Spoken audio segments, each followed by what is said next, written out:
Salut les amis, bienvenue dans ce nouvel épisode du podcast concocté pour vous par l'équipe de l'association Démos et Débats.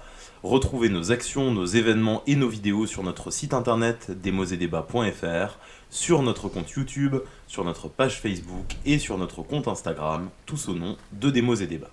Dans cette série de podcasts, nous avons choisi de nombreux thèmes, petits ou grands, et autour desquels nous aimerions durant une bonne demi-heure vous faire nos propositions culturelles. Tout ce qui peut nous permettre de mieux saisir le concept, de s'endormir un tout petit peu moins con peut-être, mais surtout en faisant de beaux rêves. Et pour ce nouvel épisode, nous avons choisi de parler de l'ivresse. Et oui, du capitaine Haddock à nous-mêmes pendant le confinement, on va pas se mentir, l'ivresse est un refuge, une sortie hors des sentiers un peu trop rectilignes et surtout une plongée vers l'inconnu. Bien sûr, l'ivresse n'est jamais très loin des abysses et du pathétique absolu, nous le verrons, mais il est déjà temps d'en parler avec nos chroniqueurs du jour, et en premier lieu, celle qui nous enivre tous, Léa Alexandra Fioramonti. Salut Léa. Merci Paul, bonjour à tous, Léa Alexandra, j'ai 22 ans et je suis étudiante en affaires publiques. À côté de moi, Elisabeth Parachini. Salut Elisabeth. Bonjour, Elisabeth Parachini, membre fondatrice de Démos et Débats, très fière de l'être, libérée de mes obligations professionnelles parce que j'ai 63 ans. À côté de toi se trouve Corentin Pribilski. Salut Corentin. Salut Paul, salut à tous et à toutes. Donc oui, je m'appelle Corentin, j'ai 23 ans et je suis attaché parlementaire. Et enfin, le président de cette association qui est face à moi, Pascal Didier. Salut Pascal. Bonjour, je suis passeur de texte et j'aime bien me promener dans les vignes. Quant à votre serviteur aujourd'hui, il s'appelle Paul Didier, est étudiant et parfois ivre de colère, d'amour ou de joie, et puis parfois d'un petit Châteauneuf du Pape en rouge, pourquoi pas. Il vous tire son chapeau et vous propose dès maintenant de partir à la recherche de l'ivresse. Et on va commencer dans le vif du sujet avec une dégustation, puisque Elisabeth, tu veux nous parler d'un vin bien particulier, le Tavel. Voilà. On a des bouchées, on va s'en servir tous un petit verre, et chez vous, n'hésitez pas, sauf si vous écoutez ce podcast à 9h du matin, à vous servir aussi un petit verre. Pendant qu'Elisabeth, tu nous parles de Tavel. Qu'est-ce qu'il a, ce rosé si particulier ? Alors voilà, tu as spoilé parce que je voulais commencer par une devinette. À savoir, beven, comme des trau, comme Elisablo de la crau, neusli gusei nan besoin que ploeio, fan simertapa ague verdo fuero. Donc, tu es donc déjà bourré. En occitan, c'est la façon de parler du vin de Tavel. Hier, les amis, les mixtures. Aujourd'hui, buvons du Tavel, article de Jean Duclos dans le Figaro du 22 novembre 1940. On ne sait pas ce qu'il est devenu après, s'il est devenu ivre ou mort, on ne sait pas. Donc, ce vin, né sur la commune éponyme, entre Avignon et le pont du Gard, ne nous protège pas vraiment de l'ivresse. Sa robe rouge foncé, ses goûts parfois tanniques ou plus légers rejoignent l'ivresse des regards vers les petits jardins, des odeurs de pierre et de cailloux, de garrigues, des cœurs joyeux et légers, gonflés d'amour et d'amitié, le tout sous le soleil exactement. Bon alors, on est quelques-uns autour de cette table à connaître Tavel, donc à s'imaginer... mais alors, ce qu'on peut dire quand même, c'est que c'est une couleur qui est particulière pour un rosé. C'est pas celui qu'on boit, c'est pas parmi les plus foncés, mais il y en a qui sont vraiment rubis, quoi. Absolument, oui. Oui. Enfin bon, voilà, je pense que quand on va dans ce village, déjà il faut se promener dans les différentes terres, les endroits où il y a du sable, où il y a des pierres, des lauses et goûter. Enfin, il y a plein de producteurs sur le village. Faut aller se balader un petit peu, goûter des tavels différents. Moi, je recommande de s'arrêter au château de Manicy notamment, ou au domaine de la Mordorée et chez d'autres. Enfin voilà, c'est un village assez incroyable. Qui nous rend tous ivres, de bonheur. Il faut être toujours ivre. Tout est là, c'est l'unique question. Pour ne pas sentir l'horrible fardeau du temps qui brise vos épaules et vous penche vers la terre, il faut vous enivrer sans trêve. Mais de quoi ? De vin, de poésie ou de vertu, à votre guise. Mais enivrez-vous. Et si quelquefois, sur les marches d'un palais, sur l'herbe verte d'un fossé, dans la solitude morne de votre chambre, vous vous réveillez, l'ivresse déjà diminuée ou disparue, demandez au vent, à la vague, à l'étoile, à l'oiseau, à l'horloge, à tout ce qui fuit, à tout ce qui gémit, à tout ce qui roule, à tout ce qui chante, à tout ce qui parle, demandez quelle heure il est. Et le vent, la vague, l'étoile, l'oiseau, l'horloge vous répondront. Il est l'heure de s'enivrer. Pour n'être pas les esclaves martyrisés du temps, enivrez-vous sans cesse, de vin, de poésie ou de vertu, à votre guise.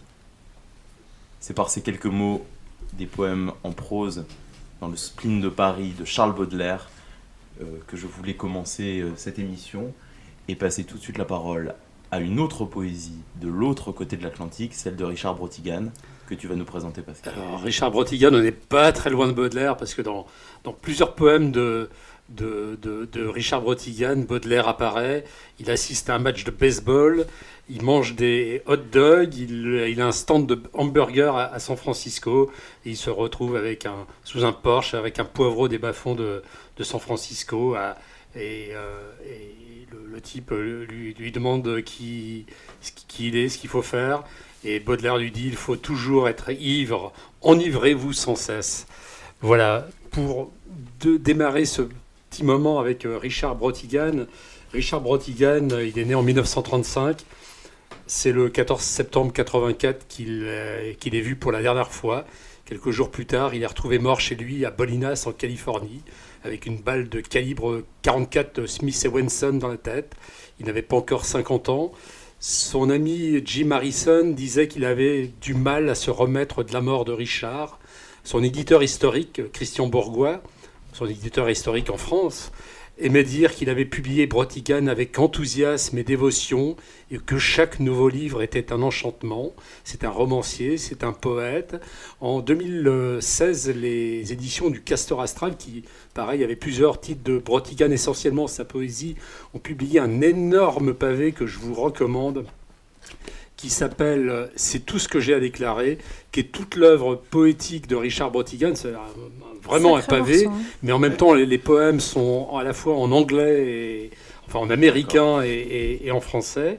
Donc on peut les lire dans la langue de Brotigan. Je vais juste vous lire ce tout petit texte qui donne un petit peu l'esprit de Richard Brotigan. Un poème qui s'appelle « On a festoyé et bu jusque tard dans la nuit ». On a festoyé et bu jusque tard dans la nuit, mais on a fini par rentrer seul à la maison pour se consoler. Il semble que tant de choses tournent autour de ça, comme les branches d'un arbre dès que le vent cesse de souffler.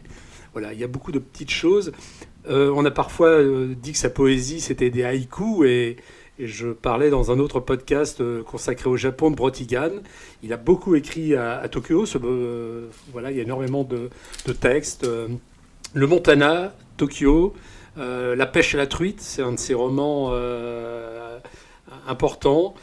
C'est une œuvre, effectivement, je parlais de Jim Harrison, on retrouve ce genre de grands poètes, de grands écrivains américains. Un des passionnés de l'œuvre de Brotigan, qui préface d'ailleurs l'œuvre poétique en France, c'est le chanteur et écrivain Mathias Malzieu, que je ne vais pas présenter. Donc il faut vraiment découvrir ce poète. Il y a aussi un très beau portrait de Richard Brotigan dans un livre qui s'appelle 76 clochards célestes, qui présente comme ça un certain nombre d'espèces de vagabonds de la musique, de la littérature, du cinéma. Il dit de Brotigan: il est le premier écrivain du Montana, il est le meilleur pote de Jim Harrison, il est le père trop triste, il est le pépère triste, la tendresse qui pleure, il est drôle et désespérant, il est à la mine de rien, il est le poète qui sème ses poèmes comme des légumes, il est le distributeur de soupe des Tigers, il est l'Américain perdu au Japon avant Bill Murray, il est le fantôme de Bolinas, il est retrouvé mort avec une balle dans la tête en 1984. Je me souviens d'une anecdote qu'aimait raconter Christian Bourgois.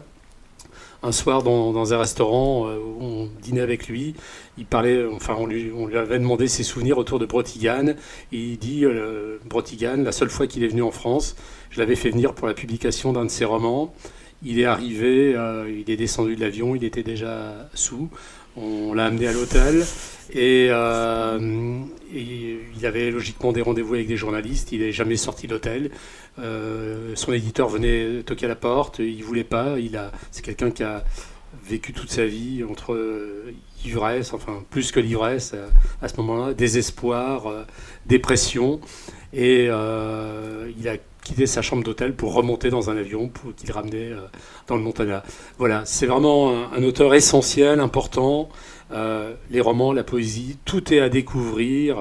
Il faut s'enivrer de Richard Brotigan. J'aime beaucoup la 4e de couverture d'un livre que tu as posé devant toi qui s'appelle Il pleut en amour, déjà c'est très beau, et qui décrit Brotigan. Il aimait Baudelaire, le Grateful Dead, les Winchesters et le whisky. Il mitonnait l'humour à feu doux même si la mort le hantait. Il concevait la poésie comme le roman et vice-versa. Il envisageait la gueule de bois comme un objet de l'artisanat populaire. Ses chefs-d'œuvre imparables ont fait de lui l'auteur culte américain des 60s et des 70s. Puis allez voir sa tronche, allez voir ses photos. Il y a toujours des photos assez étonnantes où il posait avec sa machine à coudre, sa machine à écrire, les vieilles machines à écrire sur le bord des routes avec ses cheveux longs, sa moustache, ses lunettes, son grand chapeau. Voilà, grand écrivain. Merci beaucoup, effectivement. Je partage ta passion pour Richard Brotigan.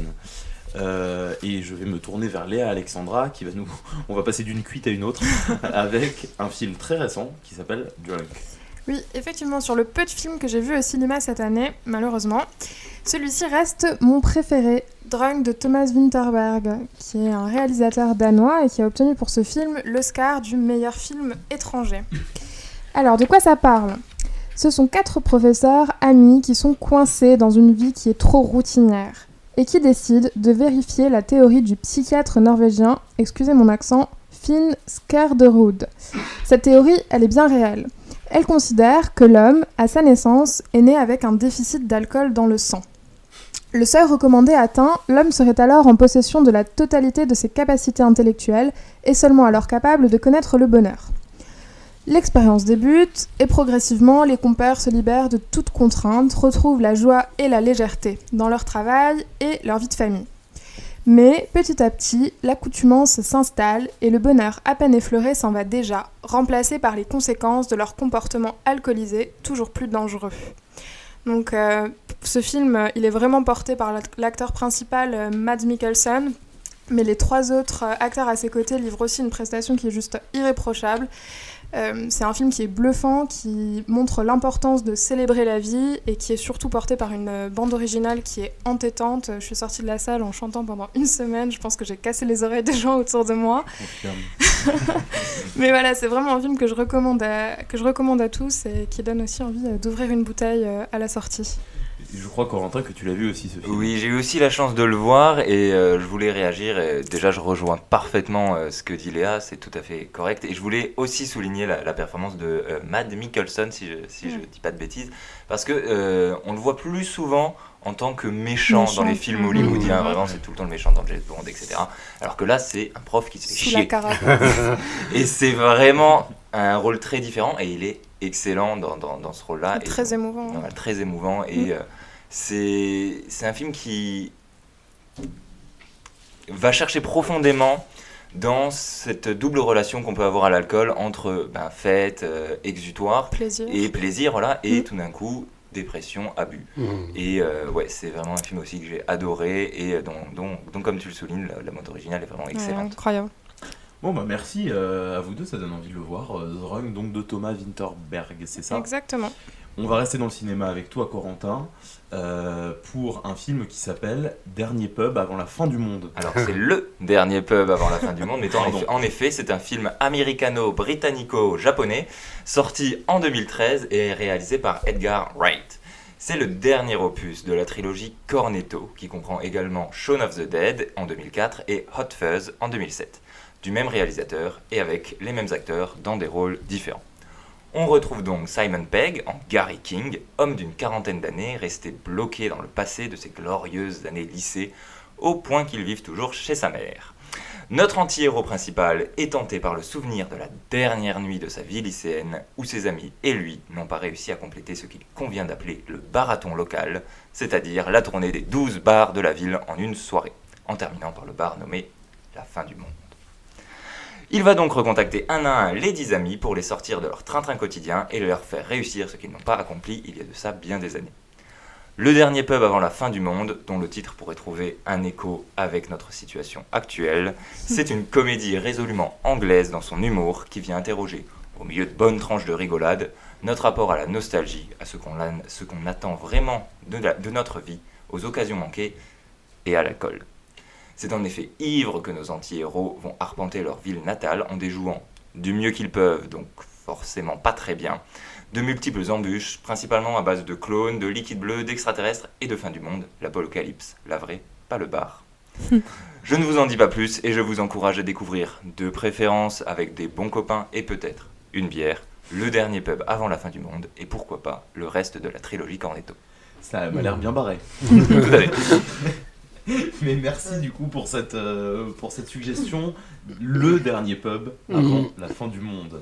Quant à moi, je vais passer par de la musique avec un titre. Alors je voulais saouler des objets. J'avais pensé au bateau ivre de Rimbaud bien sûr, mais je m'étais dit qu'on allait plutôt saouler un piano avec un titre de Tom Waits qui s'appelle The Piano Has Been Drinking.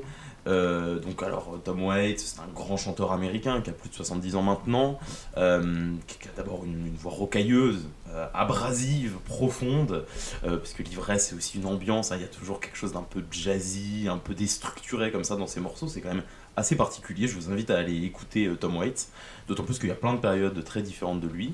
Et donc The Piano Has Been Drinking, ça raconte l'histoire d'un pianiste ivre qui est assis derrière son piano tard le soir dans le resto, hein, on sent d'ici un peu les effluves de whisky ou de gin, et le pianiste engueule son piano. C'est lui qui est ivre, c'est toi qui es ivre au piano. Alors dans tout ce morceau, on a une espèce de transfiguration du réel dans l'ivresse, hein, parce que il explique que sa cravate dort, que le téléphone n'a plus de cigarette, que le tapis a besoin d'une coupe de cheveux, et en quelque sorte, comme ça, à travers l'ivresse, les objets inanimés prennent vie. Ça m'a fait penser à la pensée du philosophe Clément Rosset, qui est un philosophe contemporain, qui est décédé récemment maintenant, qui a travaillé sur l'ivresse et sur notre rapport au réel, et il remarquait que pour comprendre le réel, pour essayer juste de comprendre ce qu'on a dans notre vie, on a souvent besoin d'un reflet, on a besoin d'un double, un peu d'un décalage et d'imagination. Et finalement, assez provocateur, il se demandait si l'homme ivre n'avait pas la seule vraie lucidité et atteignait malgré lui le réel beaucoup plus que l'homme à jeun. Voilà, cette chanson, elle est surtout délibérément absurde, mais donc peut-être un peu plus lucide qu'il n'y paraît. En tout cas, elle est très drôle. On tangue avec Tom Waits, donc, mais promis, c'est le piano qui est ivre.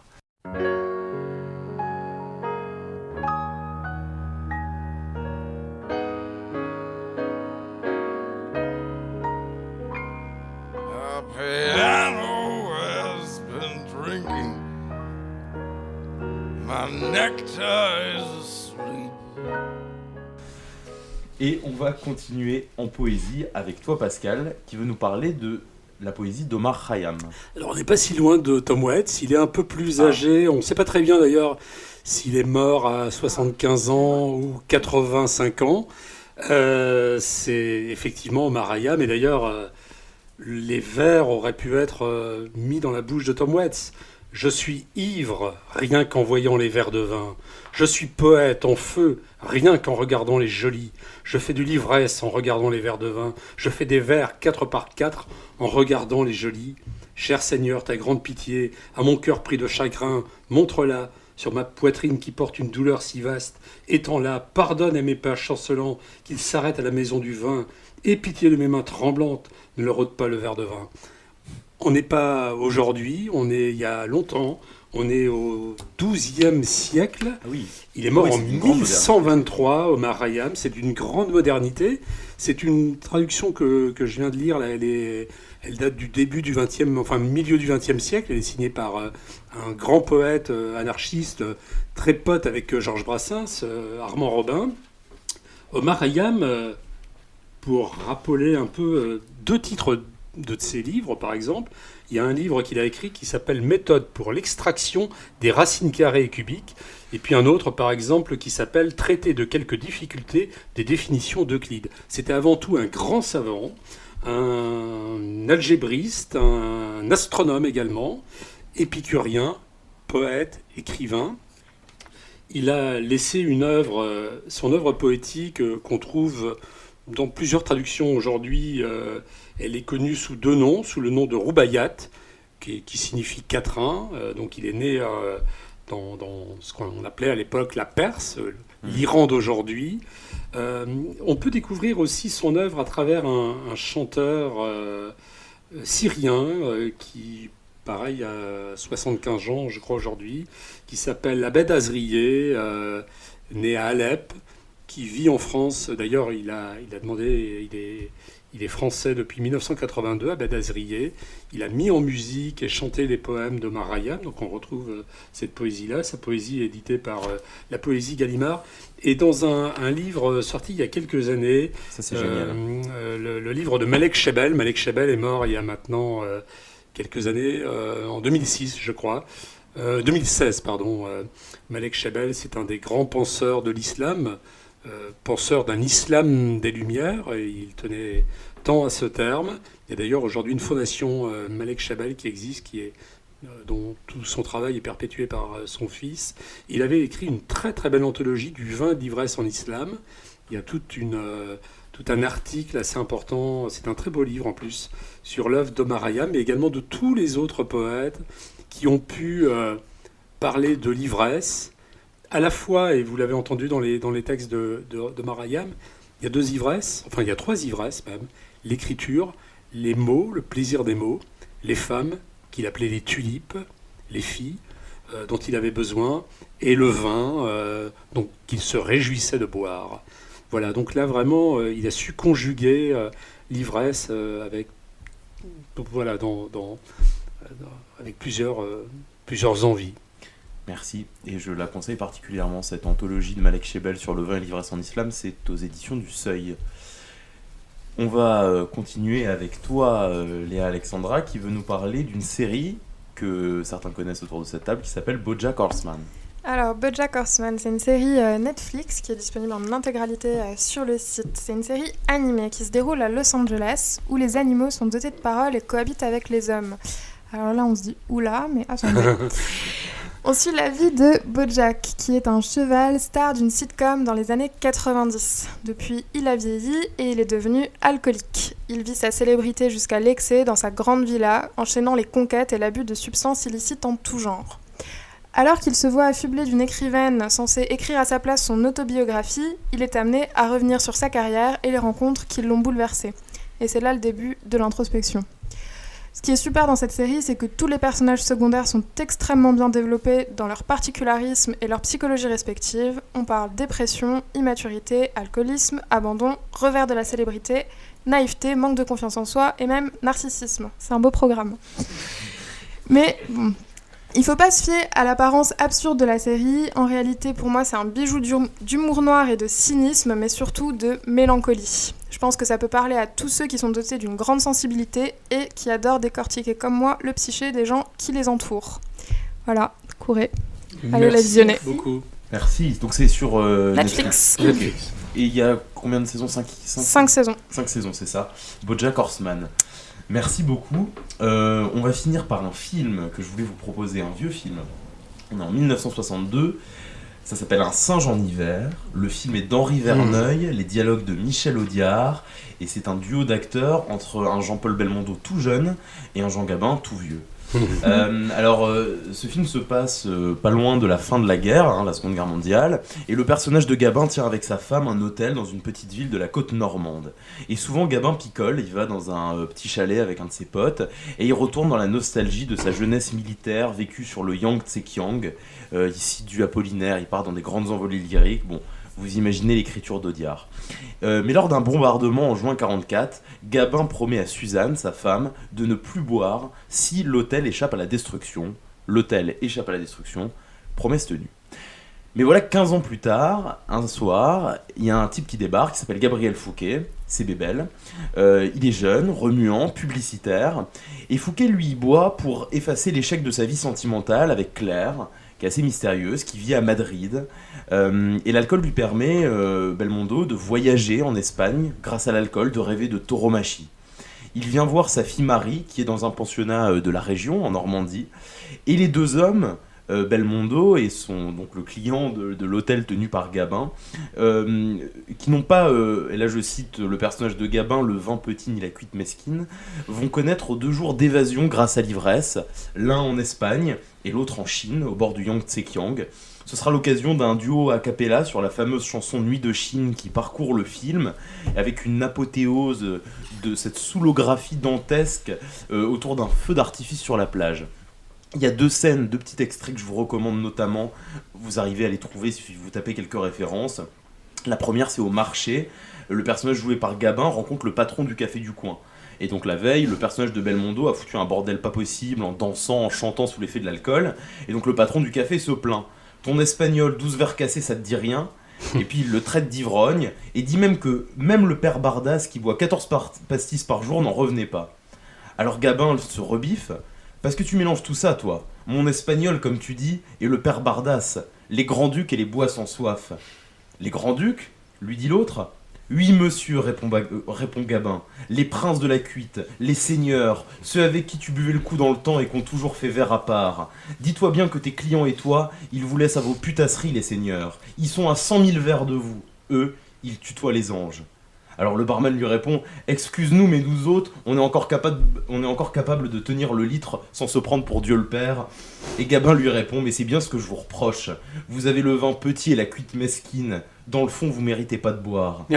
Tu te demandes pourquoi il picole l'espagnol. C'est pour essayer d'oublier des pignoufs comme vous. » Et puis il y a une 2e scène plus courte, dans le bar, où Belmondo parle justement avec ses fameux pignoufs. Il leur parle du soleil espagnol, et puis les autres leur disent qu'ils s'en foutent un peu, que eux ils sont dans la Californie normande, parce qu'il y a 17 jours de soleil en juillet, et là Belmondo, qui est peut-être à un moment où il est le plus magnifique de sa carrière, il se lance dans un numéro de claquettes endiablées, il monte sur les tables, il bouscule les chaises sur une intense musique espagnole, des guitares qui remuent, et puis il tombe de la table, il les regarde droit dans les yeux, et il leur dit « C'est ça le soleil ». Voilà, un singe en hiver, Henri Verneuil, ne serait-ce que pour les dialogues d'Audiard et puis le duo Belmondo-Gabin, je vous le conseille. On n'est pas très loin aussi d'un personnage, évidemment, qu'on pense quand on voit les images du singe en hiver, c'est Michel Simon. Bien sûr. Pas très loin aussi de la poésie et de la gouaille d'un Bernard Dimet également. Oui, voilà. C'est cette même école, effectivement. Et ben, il me reste à vous remercier, toutes et tous. On va aller boire un dernier verre, d'avoir peut-être. Suivi notre émission, on va aller boire un dernier verre ensemble. On espère que vous avez passé un bon moment avec nous et que cette émission vous apportera votre dose d'ivresse. Retrouvez notre association Démo et Débat sur Facebook, YouTube et Instagram, ainsi que sur notre site demoetdebat.fr. Merci à vous, merci Léa Alexandra. Merci. Merci Elisabeth, merci Corentin. Merci à tous. Et merci Pascal. Merci beaucoup, à bientôt. Merci à Jacqueline Mangin pour l'appui technique, à Sound in Progress, c'est le nom du groupe pour le jingle, et à toutes ces ivresses qui nous font parfois quitter la terre ferme et ça fait du bien. À très vite, vive l'ivresse, ciao. Bientôt. Salut.